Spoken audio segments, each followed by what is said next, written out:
জানিয়ে দিব সর্বশেষ আপডেট। শুরুতেই সংবাদ শিরোনাম। আওয়ামী লীগ নিষিদ্ধ করার পরিণাম ভবিষ্যতে ভয়ঙ্কর হবে, যা বললেন সেনাপ্রধান। ঝটিকা মিছিলে গ্রেপ্তার আওয়ামী লীগের 11 নেতাকর্মী। জামাত চাঁদাবাজি করলেও তা স্বীকার করে না, যা বলেন রুইন ফারহানা। এতক্ষণ শুনলেন সংবাদ শিরোনাম, এখন জানিয়ে দিব বিস্তারিত।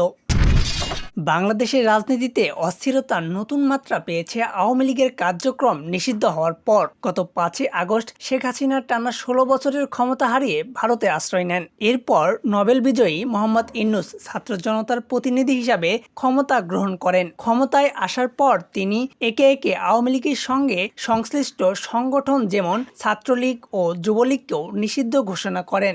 এই পদক্ষেপ শুরু থেকেই আপত্তি জানিয়ে এসেছিল সেনাপ্রধান ওয়াকারুজ্জামান। সম্প্রতি তিনি প্রকাশ্যে হুঁশিয়ারি দিয়ে বলেন, আওয়ামী লীগ নিষিদ্ধ করা মানে জ্যান্ত বাঘকে খাঁচায় বন্দি করা। তার মতে দৃশ্যমান শান্ত থাকলেও এই দল এক সময় আরো ভয়ঙ্কর রূপে ফিরে আসবে। তখন যারা বর্তমানে আওয়ামী লীগকে নিষিদ্ধ করেছে তারাই বড় ক্ষতির সম্মুখীন হবে। সেনাপ্রধান অতীত ইতিহাসের উদাহরণ টেনে বলেন, শেখ হাসিনা একদিকে তার বাবার হত্যার প্রতিশোধ নিয়েছেন, অন্যদিকে দেশকে উন্নয়নের পথে নিয়ে গিয়েছেন। তিনি জামায়াতে ইসলামকে দুর্বল করেছেন, হেফাজত ইসলামকেও এক রাতে দমন করেছেন, এমনকি সেনাবাহিনীও তার নিয়ন্ত্রণে ছিল। তাই এমন একটি শক্তিশালী দলকে নিষিদ্ধ করা বিপজ্জনক পরিণতি বয়ে আনতে পারে। ওয়াকারুজ্জামান রাজনৈতিক নেতাদের উদ্দেশ্যে বলেন, এখনো সময় আছে আওয়ামী লীগের ইতিবাচক হিসাবে ভাবা, নয়তোবা রাজনৈতিক কেরিয়ার ধ্বংস পর্যন্ত হতে পারে। তিনি বিএনপির নেতা তারেক রহমানের উদাহরণ টেনে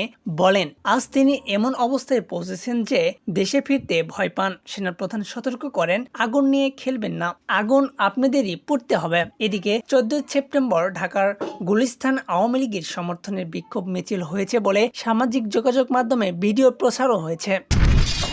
এইদিকে আরও এক নিউজে জানতে পারবেন, ঝটিকা মিছিল নিয়ে আওয়ামী লীগের নেতাকর্মী 11 জন গ্রেপ্তার হয়েছেন পুলিশের কাছে। রাজধানীর হাজারীবাগে ঝটিকা মিছিলের প্রস্তুতিকালে কার্যক্রম নিষিদ্ধ আওয়ামী লীগ ও এর অঙ্গ সংগঠন 11 নেতাকর্মীকে গ্রেপ্তার করেছে পুলিশ। আজ বৃহস্পতিবার সকালে হাজারীবাগের শিকদার পেট্রোল পাম্পের সামনে বেরিবাদ থেকে তাদের গ্রেপ্তার করা হয়। গ্রেপ্তার ব্যক্তিরা হলেন অনেকজনই। ঢাকার মহানগর পুলিশ ডিএমপি এক সংবাদ বিজ্ঞপ্তিতে জানানো হয়, সকাল 7:30টার দিকে হাজারীবাগ শিকদার পেট্রোল পাম্পের সামনে বেরিবাদ রোডের ওপরে কার্যক্রম নিষিদ্ধ বাংলাদেশ আওয়ামী লীগ ও এর অঙ্গ সংগঠনের অজ্ঞাতনামা 100 থেকে 150 জন সদস্য অন্তর্বর্তীকালীন সরকারের বিরুদ্ধে অপপ্রচার উদ্দেশ্যে সংগঠিত হয়ে মিছিল প্রস্তুত শুরু করেন। হাজারীবাগ থানার পুলিশ ঘটনাস্থলে পৌঁছালে তারা ছত্রভঙ্গ হয়ে পালানোর চেষ্টা করেন। এ সময় হাজারবাগ থানা পুলিশ আওয়ামী লীগের স্লোগান সংবলিত ব্যানার সহ 11 জনকে হাতে নাতে গ্রেপ্তার করেন। অন্যরা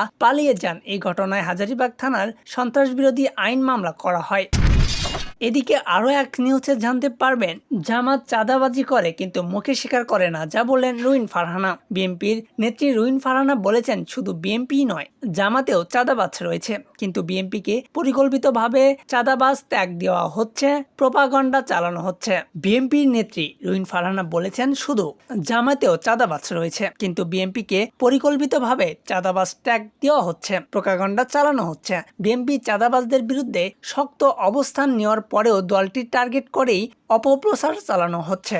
সম্প্রতি বেসরকারি টিভি চ্যানেলের এক টকশোতে হাজির হয়ে তিনি এসব কথা বলেন। বিএনপি সহ আন্তর্জাতিক বিষয়ক সম্পাদক রুইন ফারহানা বলেন, একটা পরিবর্তন দেখায় আমাদের দীর্ঘ 53 বছর অস্বীকারের সংস্কৃতি দেখেছি। আমরা কিন্তু অস্বীকার করি নাই, আমরা স্বীকার করেছি। আমি তো বিএনপির পদধারে একজন কর্মী। আমি কি 1 ইয়ারে কথা বলি 4500 বহিষ্কার আমরা করিনি। আমাদের চাঁদাবাজির অভিযোগ বহিষ্কৃত নেতারা কেউ কেউ জামাত ইসলামে গিয়ে ফুলের মালা দিয়ে বরণ করে নেওয়া হয়নি। সেই খবরও তো গণমাধ্যমে এসেছে। 650-এর ওপর কিন্তু জামায়াতকেও বহিষ্কার করেছে। আমি আপনাকে বলবো, এই যে বিএনপির 4500 বহিষ্কার বা 4000 বহিষ্কার আর জামাতের একজনও বহিষ্কার, দুটোর মধ্যে কিন্তু অনেক পার্থক্য। কেন পার্থক্য? কারণ বিএনপি একটা বিরাট দল, একাডেমিক পার্টি। সবাই মনে করে বিএনপি নির্বাচন গেলে ক্ষমতায় যাবে, সবাই বিএনপির সঙ্গে আসতে চায়, থাকতে চায়, মনে করে যে 2 দিন পর নির্বাচন নির্বাচন হলে ক্ষমতায় যাবে। সে নানান রকমের মানুষের একটা বড় মেলা হচ্ছে বিএনপি।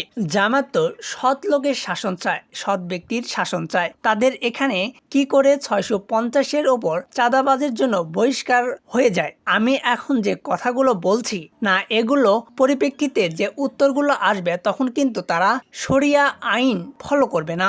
শরিয়া আইন, আপনি একজন অচেনা অজানা নারী সম্পর্কে যা তা বলে ফেললেন, কিন্তু শরিয়া আইন এভাবে হয় না। শরিয়া আইনে এটা পারমিটেড না, কিন্তু আপনি দেখবেন এটা হচ্ছে এর দ্বিচারিতা। তো হাজারটা উদাহরণ দেওয়া যায়। জামায়াতের চাঁদাবাজির কথা স্বীকার করে না, উল্লেখ করে রুইন ফারহানা বলেন আমাদের 4000 আর ওনাদের 600 বহিষ্কার। তো ওনারা তো সৎ লোকের শাসন চায়, তাহলে 600 চাঁদাবাজ কোথা থেকে এলো? জামায়াত ইসলাম কেউই কখনো স্বীকার করে না যে তাদের দলের ভিতরে চাঁদাবাজ আছে, কোনোদিন সেটা স্বীকার করবেও না। বিএনপিকে টার্গেট করে প্রোপাগান্ডা চালানোর হচ্ছে দাবি। রুইন ফারহানা বলেন ডাকসু নির্বাচন দিয়ে আপনি পুরো বাংলাদেশ যদি বিচার করে ফেলেন তাহলে তো ভুল হবে। বিএনপিকে চাঁদাবাজের লেবেল দেওয়া হচ্ছে, প্রোপাগান্ডা চালানো হচ্ছে। প্রোপাগান্ডা স্ট্রংলি আপনি একটা সত্য কথা বলবেন, একবার, দুইবার, 5 বার, 10 বার, 50 বার, 100 বার, যখন আপনি সেটা বলবেন সামাজিক যোগাযোগ মাধ্যমটা তখন খুলবেন, আপনি দেখবেন এটা পুরোপুরি ফার রাইটদের দখলে, এবং